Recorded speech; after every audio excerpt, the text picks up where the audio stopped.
अस्सलाम वालेकुम नाज़रीन, मैं हूं आपका मेज़बान अमजद चौधरी। आप देख रहे हैं मंजर-ए-आम। इस वक्त मंजर-ए-आम की टीम मौजूद है डॉक्स पुलिस स्टेशन की हदूद में। एक ऐसा वाक़या रोनुमा हुआ कराची में। माजी में बेशुमार प्रोग्राम्स मैंने ऐसे किए, लेकिन ये थोड़ा सा मुनफरिद है। मुनफरिद ऐसे है कि अपने ही आशना ने पहले अपनी महबूबा को मारा, महबूबा को मारने के बाद उसके तीनों बच्चों को भी मार दिया। लोग किस तरफ जा रहे हैं? आशिकी करनी है, लेकिन क्या आशिकी में यह कहा जाता है कि अपने ही आशिक को मौत के घाट उतार दो? छोटे छोटे बच्चे, मासूम बच्चे, पहले उस औरत ने अपना घर खराब किया, घर खराब करने के साथ साथ ना बच्चे बचे ना खुद बची। क्या है उसके हाथ में? कुछ भी नहीं। आज इस तमाम तर मौजू पे हम लोग बात करेंगे। हम लोग सिटी कोर्ट भी जाएंगे, वहां पे वकील साहब से भी पूछेंगे कि माशरे में नासूर क्यों फैल रहा है। रहिए आप लोग हमारे साथ, मंजर-ए-आम जारी है। जी नाज़रीन, इस वक्त मैं मौजूद हूँ डॉक्स पुलिस स्टेशन में। उस कातिल के साथ मौजूद हूँ जिसने बेदर्दी के साथ अपनी ही महबूबा और उसके 3 बच्चों को मौत के घाट उतार दिया। माजी में बेशुमार प्रोग्राम्स इस किस्म के मैंने किए। समझ से बालातर है, पसंद भी करते हैं, मोहब्बत का इजहार भी करते हैं, बेदर्दी के साथ मारते भी आखिर में। आइए उस कातिल के साथ मैं मौजूद हूँ, उससे बात करते हैं। क्या नाम है तुम्हारा? मसरूर से। मसरूर। मसरूर, मुझे पहले तो ये बताओ क्या काम करते हो तुम? मैं गारमेंट्स में हूँ। गारमेंट्स का काम करते हो? कहाँ पे, कोई फैक्ट्री में काम करते हो या अपनी दुकान है? नहीं, लांडी में कंपनी में जॉब करता हूँ। शादीशुदा हो? जी। कितने बच्चे हैं? 4 बच्चे। 4 बच्चे हैं। बच्चों की उम्र क्या है? बच्चों की उम्र 4 से 10 तक के बीच ही है। अच्छा, दोनों जो बेटियां थी वो कितने साल की थी? मेरी पहली बेटी है, छोटी वाली, फिर बेटा है, फिर अच्छा। बेटी है, फिर बेटा, ऐसे। और जिनका तुमने 3 बच्चों का कत्ल किया वो कितनी उम्र के? वो 11 से 14 के बीच में। तुम्हें ज़हन में ये ख्याल नहीं आया कि मेरे भी बच्चे हैं, उनकी झलक उन बच्चों में नजर नहीं आई मारते हुए? मारा किस चीज से था? वो जो गोश्त काटने वाला वो था, बोगदा, उससे मारा था। टोका। बिल्कुल ख्याल नहीं है। टोका उठाया जिस तरह, क्या समझा कि सामने क्या बकरा ज़िबा कर रहे हो, बकरे का गोश्त बना रहे हो क्या? ये समझ में नहीं। वो जान है, जानदार चीज़ है। नहीं, उस वक्त मैं ज़हनी तौर पर बिल्कुल बदहवास सा हो गया था। जुनूनी कैफियत बिल्कुल ऐसी थी कि कुछ समझ में नहीं आ रहा था, कि बस जो एक ऐसा लगा था जैसे कोई डायरेक्शन दे रहा है मुझे, और बस मैं वो किए जा रहा हूँ। कौन डायरेक्शन दे रहा था? मुझे खुद समझ का जुनून तो सुना है, लेकिन ऐसा जुनून भी ये तो मैं देख रहा हूँ कि जिस तरीके से तुमने मारा तीनों बच्चों को, उनकी माँ को। इश्क में ये सिखाया जाता है, चलो पसंद करते थे या तो फिर शादी करते ना, खुद भी शादीशुदा हो और उन बच्चों की ज़िंदगी भी ख़राब कर दी। क्या तुम्हारी बेगम को पता है कि तुम पसंद करते हो बाहर किसी को? उनको मालूम पड़ा था बीच में। कितने अरसे से तुम्हारा ये सारे मामला चल रहे थे? ये करीबन कोई 2 से 3 साल तक। ये कहाँ मिली थी तुम्हें? ये तो जहाँ हम रिहाइश पजीर थे वहीं ये भी रहने के लिए आए थे। तो उसके 2-3 साल के बाद इनसे जो है ना वो अलग सलग हुई थी। लेकिन वो वो था एक टेम्पररी जैसा था, कोई हमारा वो रेगुलर कोई रिलेशन वगैरह या कोई बातचीत नहीं थी। आफ्टर डिवोर्स इनके, उसके बाद मेरे इनसे रिलेशन जो है थोड़े से बढ़ने शुरू हुए थे। अच्छा, जब उसकी डाइवोर्स हुई थी तो वो तमाम तर चीज़ें तुम्हारे सामने हुई थी? वो मेरे सामने नहीं हुई थी, वो इनके अपने जो है अपने भाई वगैरह वो ये खुद देख रहे थे। लेकिन पता तुम्हें सब था? मालूम मुझे था, क्योंकि इनके भाई से मेरी दोस्ती थी, तो भाई मुझे बताते थे चीज़ें। खुद ये भी फ़ोन करके बता दिया करती थी मुझे। मतलब आसपास ही करीब ही रहते थे, इसका मतलब है? हम एक ही बिल्डिंग में रहते थे, फिर ये छोड़ के खादर शिफ्ट हो गए थे। अच्छा। फिर वहाँ से ये दोबारा ये हमारे एरिया में आए थे, लेकिन हमसे थोड़ा 6-8 गली आगे रहते होंगे। अच्छा, 2.5 साल से तुम्हारे ये इस तरह का रिलेशन तुम्हारा चल रहा था। तुमने ये नहीं सोचा, या उसने नहीं कहा कि हम लोग इस्लामी तरीके से निकाह कर लेते हैं? मैंने इनसे कहा था, और इनको जो है ना मैंने कहा, तो उन्होंने मुझे फ़िलहाल टाल दिया था कि अभी सब्र कर जाए। वो मेरा अभी ऐसा कोई इरादा नहीं है। मेरे कुछ वो काम है, या वो कुछ प्रोजेक्ट तो नहीं कह सकता मैं, कुछ ऐसे उन्होंने कहा था। वो लफ्ज़ भी मेरे जहन में नहीं आ रहा कि वो है, वो उसके बाद मैं देखूँगी। फ़िलहाल मेरा कोई ऐसा इरादा नहीं है। फ़िलहाल जो है चल रहा है, आप चलने दे सा। अच्छा, जिस तरीके से तुमने मारा है वो तो ये बताया, ये चीज़ सामने आती है कि तुम बहुत करीब थे, रिश्ता ज़ाहिर है 2.5 साल का तुमने उसके साथ गुजारा, तो कोई ऐसी बात हुई होगी जिसकी वजह से लड़ाई शुरुआत हुई होगी। ऐसा तो हो नहीं सकता ना कि इतने करीब हो थे तो तभी तो इतनी बड़ी जंग हुई तुम लोग की आपस में। नहीं, ये गुज़िश्ता तकरीबन 5-6 महीने से जो उनका बिहेवियर था ना, वो ऐसा हो गया था कि बिल्कुल एक हाकिमाना कह लें। क्या बिहेवियर, क्या मतलब, क्या मतलब मैं क्या वो समझूं इसको? हर चीज़ पे मुझे वो रोक टोक करना। किस चीज़ पे मसलन? फॉर सपोज़ मैं ऑफिस से आया तो अगर 5 मिनट लेट हुआ तो वो 5 मिनट लेट होने पर मुझसे 2-2 घंटे लड़ती थी कि 5 मिनट का मुझे हिसाब दो, कहाँ थे, किधर थे, किसके साथ थे, अपना मोबाइल चेक कराओ, मुझे बताओ किसके पास थे, किधर थे। इस तरीके से वो मुझे टॉर्चर करने लग गई थी कि मैं ज़हनी तौर पर जो ना आस्ता बिल्कुल मफलूज होता जा रहा था। मैं नशा भी करते हो? नहीं, मैं कोई नशा नहीं करते, पक्की बात है जी। तो कहा ना तुमने कि मुझ पे जुनून तारी हो गया था और मुझे समझ में नहीं आया, तो क्यों समझ में नहीं आया, ऐसा क्या हो गया था? वो कुछ ऐसे वो तावीज़ात वगैरह भी करती थी, मतलब कहीं से करवा के लाती थी। अक्सर मेरे सामने वो कई बार जलाती भी थी। फिर जहाँ ये वाक़या हुआ था वहाँ पर भी मुझे लेकर जाती थी, वहाँ भी वो जो है कुछ पढ़ाई वगैरह करती थी। क्या पता वो रिस्क के लिए करती हो, क्या पता वो सही चीज़ के लिए करती है। रिस्क की ऐसी कोई ख़ास तंगी नहीं थी कि परेशानी होती इनको कि भाई। परेशानी तो थी, बड़ी गरीब थी वो औरत, ये तो पता चला, या तो तुमने उसकी गुर्बत का फ़ायदा उठाया? नहीं, मैंने गुर्बत का कोई फ़ायदा नहीं उठाया। मैं बाकायदा उनको ख़र्चा भी देता था, उनके आज जो ज़रूरत होती थी वो मैं उनकी पूरी करता था। तो ऐसा कोई नहीं था कि वो गुर्बत की वजह से जो है ना तावीज़ात कराती हूँ, इस तरह करवाती हूँ। तो डेली ऑफिस से जाके वहाँ पे हाजिरी देते थे? डेली कितने घंटे के लिए?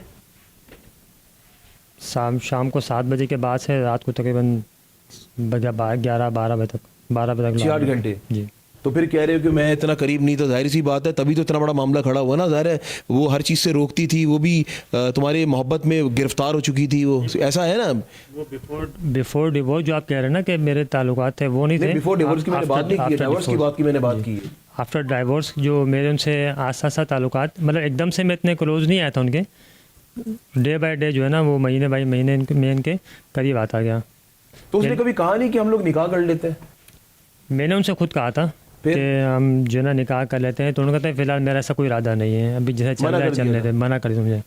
उन्होंने मुझे ये कहा कि आपके मुझ पे एहसानात हैं, इसका मतलब ये नहीं कि आप मुझे आप मुझे जो बोलोगे तो मैं फ़ौरन हाँ कर दूँगी। मेरे अपने कुछ काम वगैरह हैं वो मेरे कंप्लीट हो जाएं तो फिर मैं जो है ना इस बारे में सोचूंगी। अच्छा देखो, तुम्हारी लड़ाई जो थी उस अब तो तुम्हारी महबूबा के साथ थी जिसको पसंद करते थे, बच्चों का क्या कसूर था? चलो एक मिसाल दे रहा हूँ, उसको मार दिया तो तीनों बच्चों ने क्या किया था? सर बच्चों का कोई कसूर नहीं था, बच्चे मुझसे बहुत अटैच थे। तभी मारा? मैं भी उनसे मोहब्बत बेदर्दी के साथ? नहीं सर, बात हल्की सी सुई चुभे ना तो हमारा पूरा जिस्म में दर्द शुरू हो जाता है। तुम्हें बिल्कुल अपने बच्चे नजर नहीं है जो तुम्हारे सगे बच्चे उनकी शक्ल में? मैं आपको उस वक्त अपनी कैफियत बयान नहीं कर सकता कि उस वक्त मुझ पर क्या कैफियत तारी हो गई थी कि बस मुझे ऐसा लगता था कि वो मुझे डायरेक्शन दे रहा है कि अब ये करो ये करो ये करो। उसमें तुमने कार्रवाई की है? ये रात तकरीबन कोई 11-12 का टाइम होगा। 11-12 लोग जाग रहे होते हैं, कराची में रहते हैं लोग तो यहाँ पे देर से सोते हैं। जब 11-12 बजे तुमने उनको मारना शुरू किया होगा तो आसपास के जो इलाके हैं, क्योंकि ऐसे जो इलाके होते हैं पड़ोसी तो फ़ौरन आ जाते हैं दरवाजे पे, तो कोई आया नहीं जब चीखों पुकार हुई होगी? नहीं, वो जो माए कराची का एरिया है वो बिल्कुल शमशान है, वहाँ किसी का आना जाना नहीं है। बाहर आवाज़ कोई आसपास नहीं रहता? नहीं, आसपास कोई रिहाइश नहीं है किसी की। मेन रोड है, मेन रोड से काफ़ी आगे झाड़ियाँ। शुरुआत किससे की थी? पहले वो खातून को मारा। खातून को मारा था, और वो जब दम तोड़ गई फिर बच्चों को मारना शुरू किया? फिर बच्चे घर पे थे। अच्छा, फिर मैं घर पे गया, बच्चों को लेकर आया। अच्छा, बच्चे घर पर थे? जी। तो इसको किस जगह पे मारा? इनको वहीं जहाँ पे ये पढ़ने के लिए कभी मैं महीने में 2 महीने 1-2 बार जाती थी ना मेरे साथ। अच्छा, ये वहाँ पर मारा है? जी, जहाँ ये पढ़ने जाती थी वो ताबीज़ के लिए बोल जी, वो वजीफा कुछ वज़ाइफ वगैरह करते। नहीं, वहाँ कोई भी नहीं था। सही। फिर बच्चों को उठाकर घर पर लेकर आए? बच्चे घर पर ही थे, हम दोनों पहले गए थे। अच्छा। फिर जब उनको मैंने मार के वहाँ गड्ढे में डाल दिया, उसके बाद फिर मैं जो है वो घर आया। तो उसको कहाँ मारा? उसको वही मार दिया? खातून को वहीं मार के उनको मैंने आगे थोड़ा। तुम्हारे अकेले का तो काम नहीं लग रहा है, तो मतलब उसको उठा के किस तरह लेकर गए हो, कैसे? नहीं, मैं उनको घसीट के ले गया था वहाँ से। कोई और मुलविस तो नहीं इसमें? नहीं, कोई और मुलविस नहीं है। उसके बाद तुम घर गए, 3 बच्चों को फिर तुमने उठा के वहाँ लेकर आया, क्या बोल कर लाए घर पे?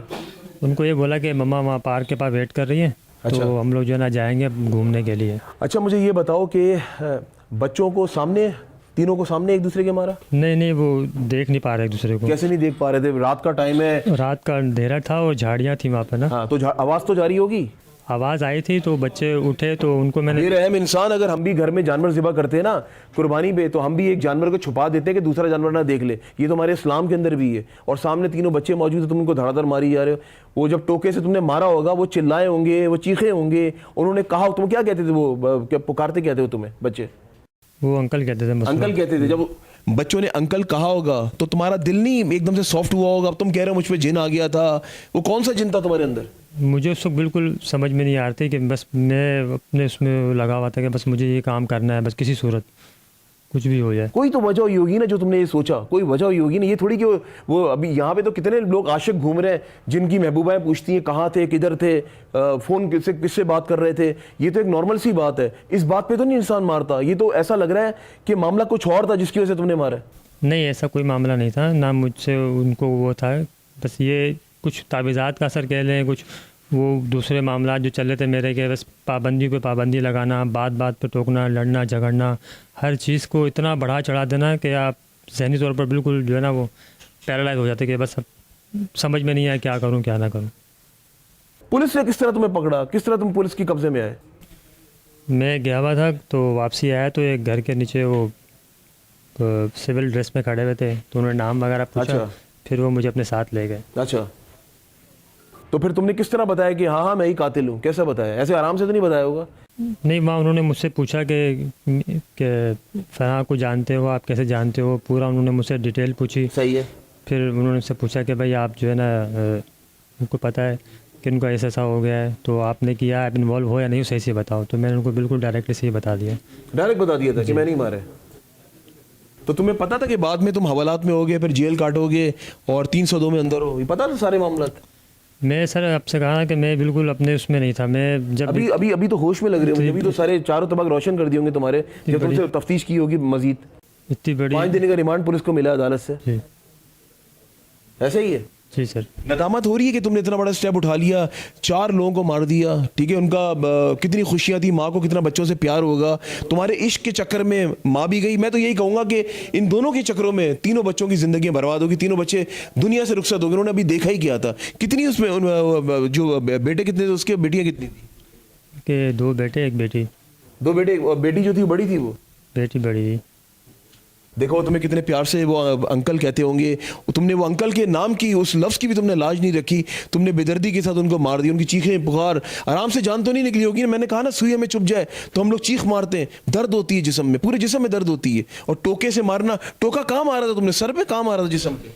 सर पे और गर्दन के साथ। अभी रोने का क्या फ़ायदा? अभी तुम्हारी आंखों में आंसू भरा है, ठीक है? अब तुम में जिन क्यों नहीं? अब ये सामने पुलिस मौजूद है, मीडिया वाले मौजूद, अभी भी तो यहाँ पे जिन है ना, मार दो हम सबको भी। फिर यहाँ पे इस तरह ही करो, फिर जो जनूनी इंसान है वो सबको मारता फिरेगा क्या?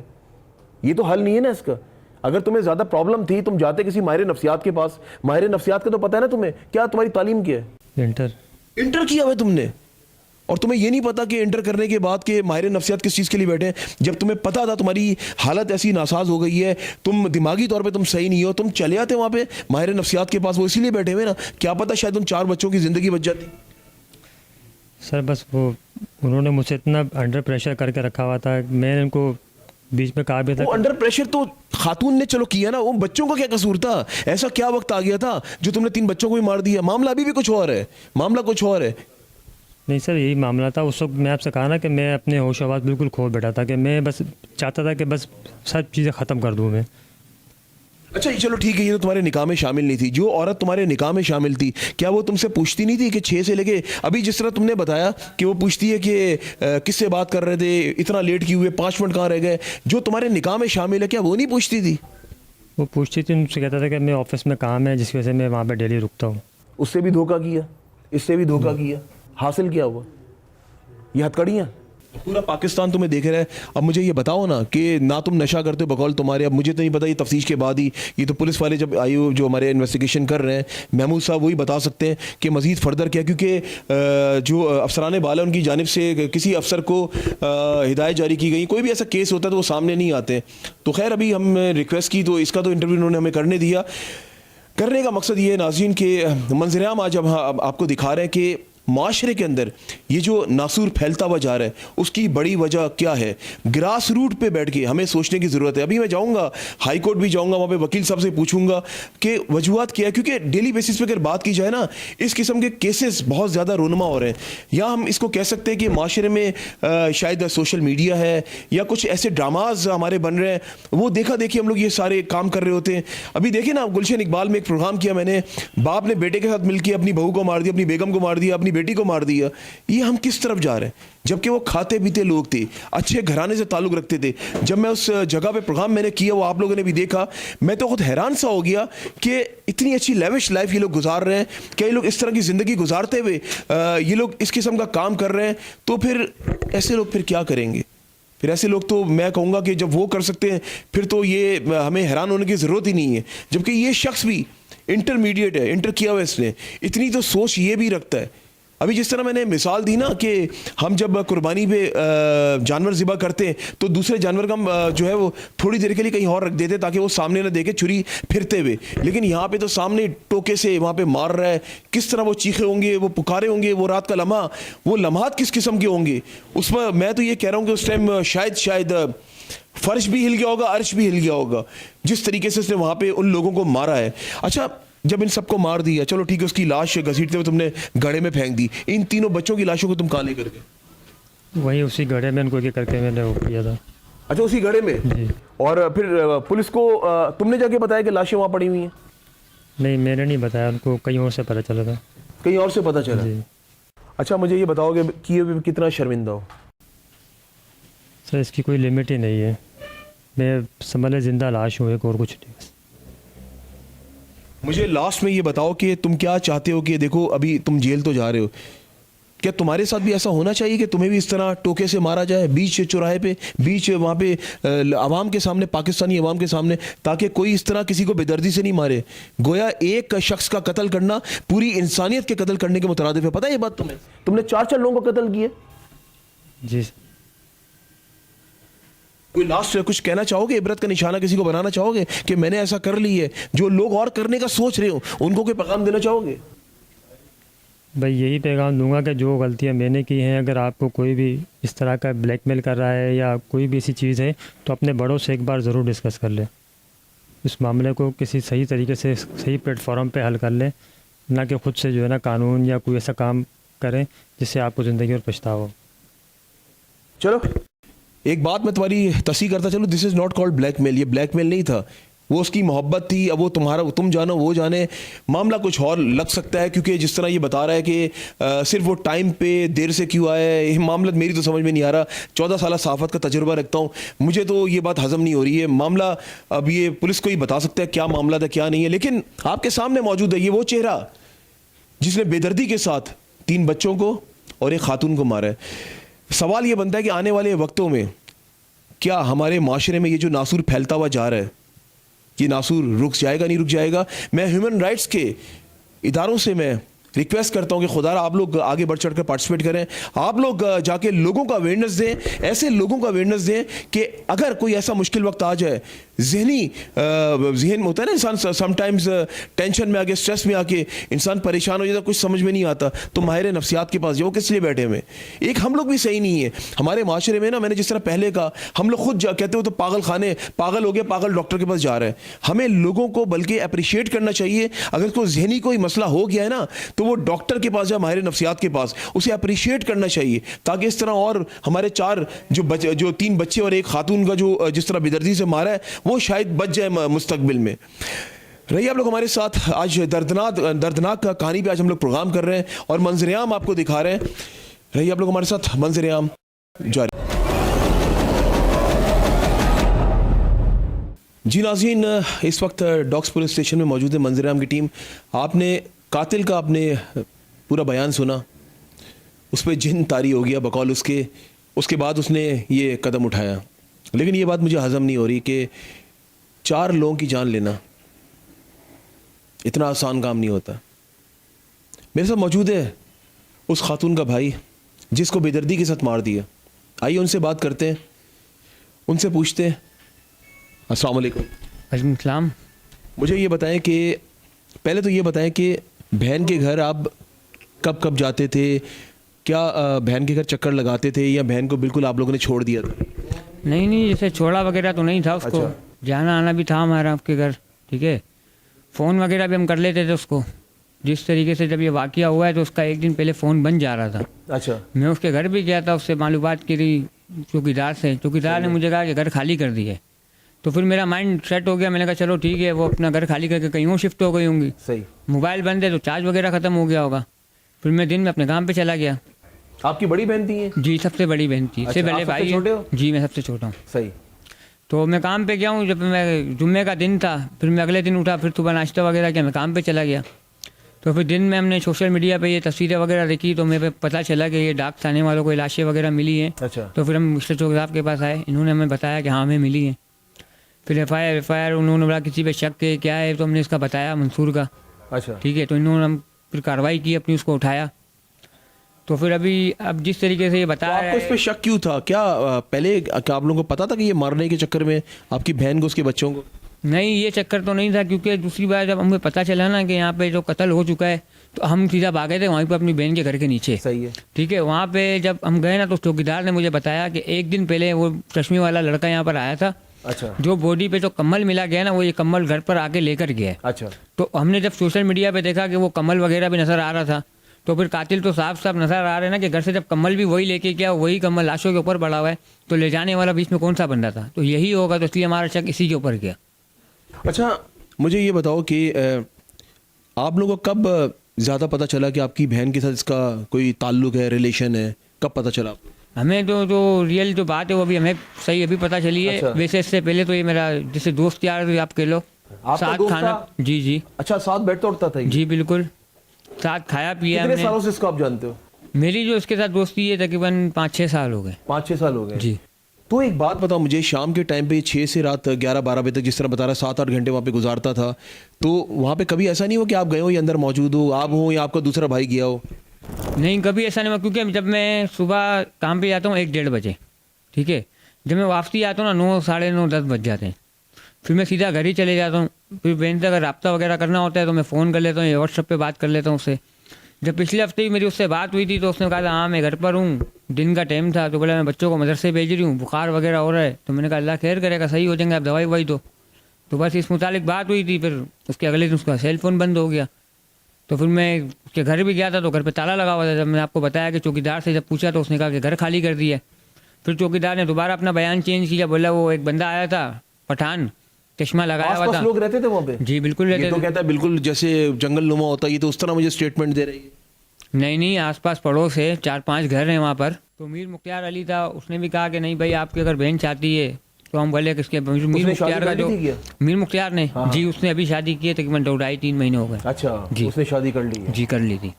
और मुझे ये बताओ कि मुझे ये बताया जा रहा है कि बहन जो थी आपकी, उसके माली हालात बेहतर नहीं थे, क्या ये बात सच है? नहीं, ऐसा कुछ नहीं है, क्योंकि कभी कभार इनकम क्या उसको थी जब उसकी? कहाँ से वो घर चलाती थी? हमारा जो अपना मकान है, ठीक है, हमारा एक जगह थी बल्दिया में, अच्छा। वो हमारे वालिदैन की थी। तो उनका इंतकाल हो गया था तो वो वहाँ पर कोई था नहीं, वो जगह हमारी बंद पड़ी हुई थी। तो वो जगह हमने सेल करके, ठीक है, हमने यहाँ पे खादादर में घर लिया था, सही है। ताकि अब वो वहाँ पर नहीं रहती थी। जो मेरी सिस्टर थी ना अपने घर पे नहीं रहती थी, उसको रेंट पे दिया हुआ था। तो उसका रेंट आता था तो बहन वहाँ से गुजारा करती थी। कभी कभार उसको 2-4 हज़ार 5 हज़ार चाहिए होते तो वो मुझे भी फ़ोन कर लेती थी कि भाई मुझे ऐसा मसला है, मुझे पैसे वगैरह, तो मैं उसको दे देता था। लेकिन जब उसके बाद आते थे क्या तो काम मुझे, करते हो? मैं बॉर्डर मार्केट पे काम करता हूँ। क्या काम? मेरा वॉच का काम है। अच्छा अच्छा जी।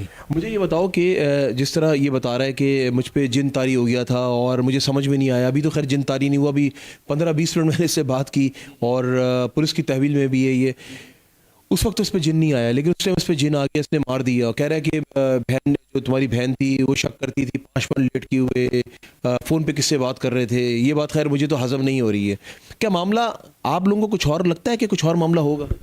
जिस तरह से आप अभी बता रहे हैं कि ये जिन का कह रहा है, जिन्नात अगर आते हैं तो जिस टाइम ये अपने घर में होता था तो उस टाइम जिन्नात क्यों नहीं आते थे इसके ये ऊपर? सवाल मैंने उससे किया कि ठीक है, तो हम ये भी तो देखें ना कि उसने अपने घर में आए हो, हाँ। अपने भाइयों को इसने मारा हो, अपने बच्चों को इसने मारा हो, अपनी बीवी को मारा हो, तो सिर्फ हमारे घर वालों के लिए इसके ऊपर जिन्नात आते थे। तो अब क्यों नहीं आ रहे? क्योंकि हफ्ता डेट होने वाला है, 4-5 दिन हो गए मेरे ख्याल में इसको थाने में रखा हुआ है। तो आज तक मैं तो रोज़ आता हूँ डेली, कोई जिन्नात तो नज़र नहीं आ रहा इसके ऊपर।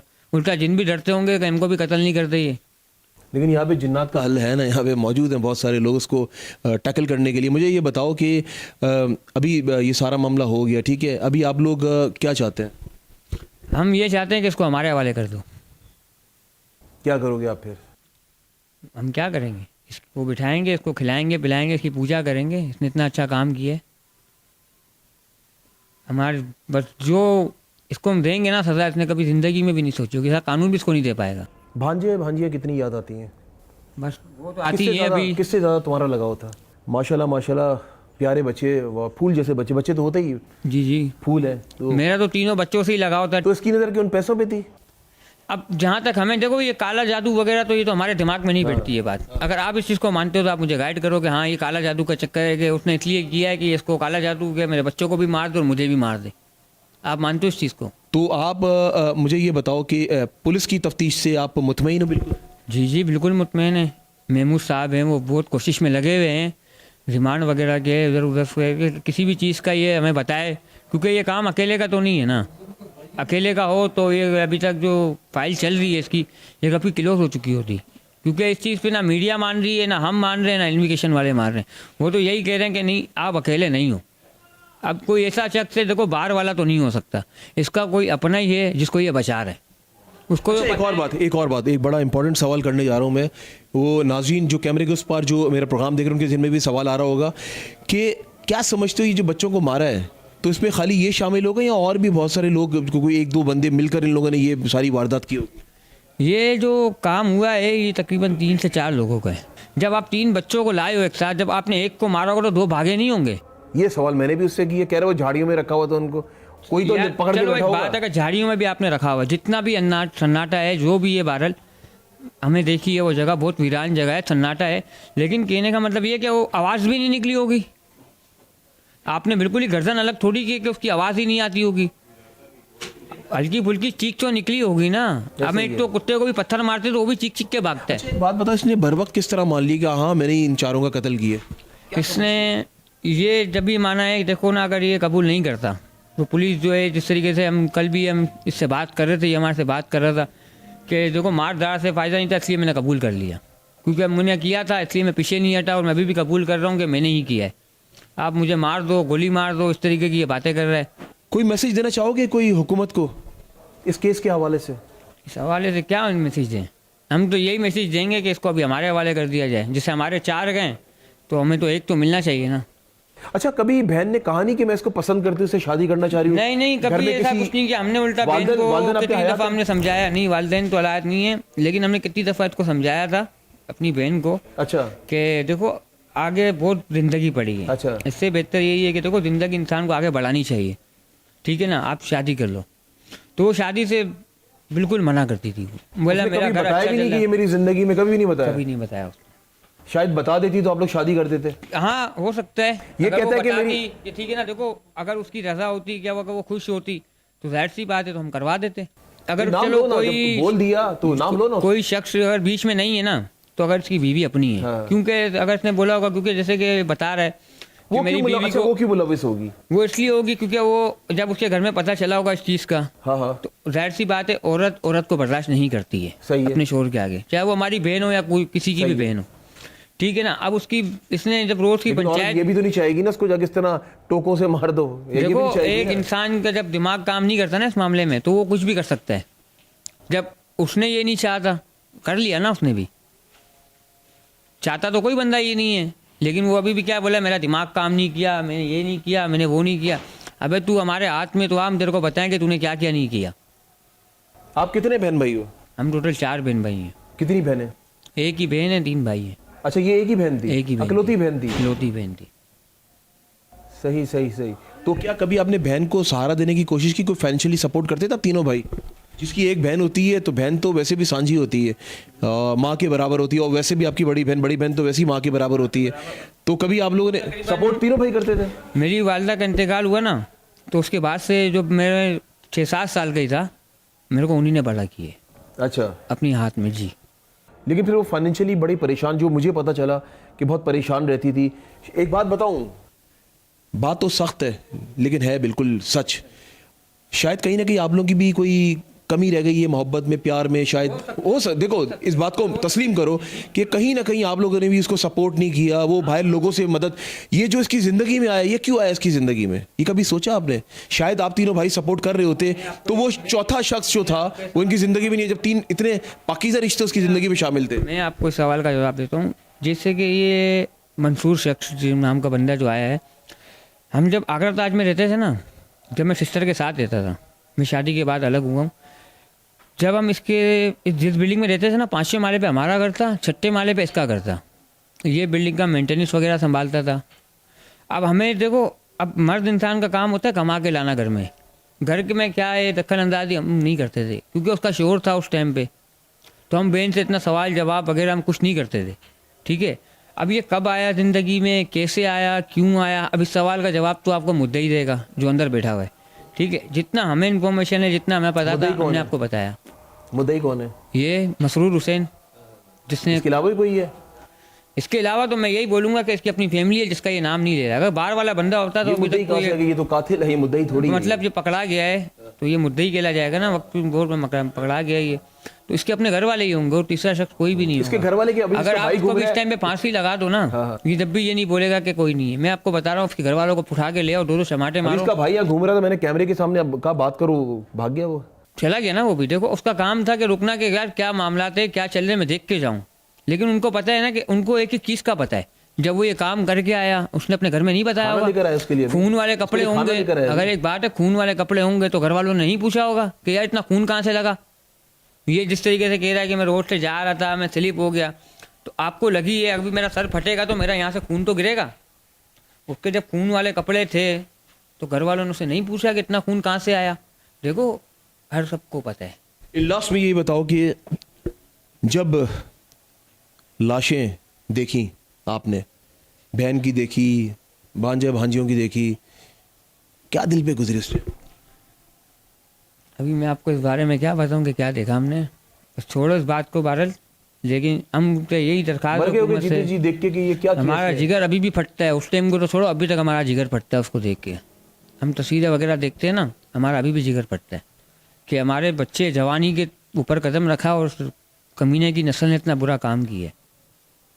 मैं आपसे यही तो अर्ज़ कर रहा हूँ कि हुकूमत सिंध से कहो कि इसे हमें 2-10 मिनट के लिए, हम मारेंगे नहीं इसको, लेकिन इसके साथ जो है ना सब बाहर आ जाएंगे। नहीं तुम्हें नहीं, तो हुकूमत सिंध को ये चाहिए कि बीच चौराहे पे लाके ना इस शख्स को उसी तरीके से टोकों से मारा जाए, क्योंकि कानून को आप हाथ में थोड़ी लोगे। कानून जब जिंदा है तो कानून फिर खुद करेगा। कानून लाचार तो नहीं हुआ ना अभी, कानून तो जिंदा है ना, कानून खुद ही करेगा रोड पे लेके आए इसको, रोड पे ले आए, जिस जगह इसको मारा गया है उस जगह पे इसको लेके जाएं, हमें बुलाया जाए। हम नहीं मारेंगे, कानून खुद अपने हाथ से मारे इसको, ताकि जो ये जिस तरह का दौर चल रहा है ना, आगे वाले लोगों को ये सबक मिले कि इस तरीके से नहीं करना चाहिए किसी के साथ। चलो जी, अल्लाह ताला सब्र दे आप लोगों को। लेकिन आज जो मैंने सबक सीखा ना यहाँ बैठ के, ये पूरा जो मैंने आज प्रोग्राम किया है, पूरी शोरील मेरे जहन में चल रही है। कहीं ना कहीं कमी हम लोगों की भी है। शायद रिश्तों की पहचान करने में हम लोग बहुत देर कर देते हैं। बहुत सारे घर मैंने ऐसे देखे हैं, अपनों में भी देखे मैंने, गैरों में भी देखे। बहन की शादी होती है, उसकी डावर्स हो जाती है, फिर भाई उसको सालों साल नहीं पूछते, ईदों पे नहीं पूछते, शबरातों में नहीं पूछते, बहन जिंदा भी नहीं जिंदा। तो कहीं ना कहीं हम में है प्रॉब्लम। और फिर 3 बच्चे जिसके हों, वो बड़े हो रहे हैं बच्चों, उनके अपने खर्चात है बच्चों के, घर चलाना आसान काम नहीं है, इनकम इतनी ख़ास है नहीं, घर का किराया कितना आता होगा जो रेंट पे दिया हुआ था, कोई इतना ख़ास नहीं आता होगा। तो जाहिर है ये सारे जो सवाल मैं छोड़ता जा रहा हूँ उन लोगों के लिए जो जिन्होंने आज, अगर बात कीजिए, अपनी बहनों को बिल्कुल अकेला छोड़ दिया। अकेला मत छोड़ें, अकेला मत छोड़ें, उनको पूछें जाके। अभी मुस्तफ़ा मेरे साथ मौजूद है, बेशक इन लोगों को बुरा लगता है, बुरा लगता रहा, लेकिन उसने एक्सेप्ट किया ड्यूरिंग प्रोग्राम के हमारी भी कहीं ना कहीं गलती। तभी तो बहन बाहर का रास्ता तलाश कर रही थी, लोगों की मदद मांग रही थी। क्योंकि जब वो सवेरे उठती थी ना, जब वो देखती थी कि नाश्ता करना है, घर में डबल रोटी मौजूद नहीं है, दूध मौजूद नहीं है, अंडे मौजूद नहीं है, बच्चों को खिलाना भी है, दोपहर को खाना भी खिलाना है, रात को खाना भी खिलाना है, तालीम तो दूर की बात है, लेकिन जो डेली ज़रूरियात है वो तो पूरी होनी चाहिए ना। जब वो पूरी नहीं होंगी तो तभी तो फिर औरत बाहर का रास्ता अख्तियार करती है। ये सारे सवाल छोड़ता जा रहा हूँ उन भाइयों के लिए जिन्होंने अपनी बहनों को अकेला छोड़ दिया है। बड़ा आज दर्दनाक ये स्टोरी पे आज हम लोग प्रोग्राम कर रहे हैं। अभी मैं जाऊंगा सिटी कोर्ट, वहाँ पे जो एडवोकेट है लियाकत गबोल साहब, उनसे बात करूंगा। क्लोजिंग वहाँ पे हम प्रोग्राम की करेंगे, उनसे पूछूंगा, क्योंकि डेली बेसिस पे अगर बात की जाए हमारे माशरे में ये नासूर फैलता हुआ जा रहा है। मैं कितने प्रोग्राम कर चुका हूँ, कितने करूंगा। मैं तो अल्लाह ताला से यही दुआ करता हूँ, अल्लाह ताला ऐसे प्रोग्राम मेरी ज़िंदगी में और ना है कि इस तरह कत्ल के प्रोग्राम करने बड़ा मुश्किल काम होता है, बड़ा कठिन वो मेरे लिए भी वक्त होता है। मैं किसी करीबी रिश्तों के बारे में जाके प्रोग्राम कर रहा हूँ, उनके अपने प्यारों से, उनके खूनी रिश्तों से मुझे हर किस्म के सवाल करने पड़ते हैं। रहिए आप लोग हमारे साथ, मंजर-ए-आम जारी है।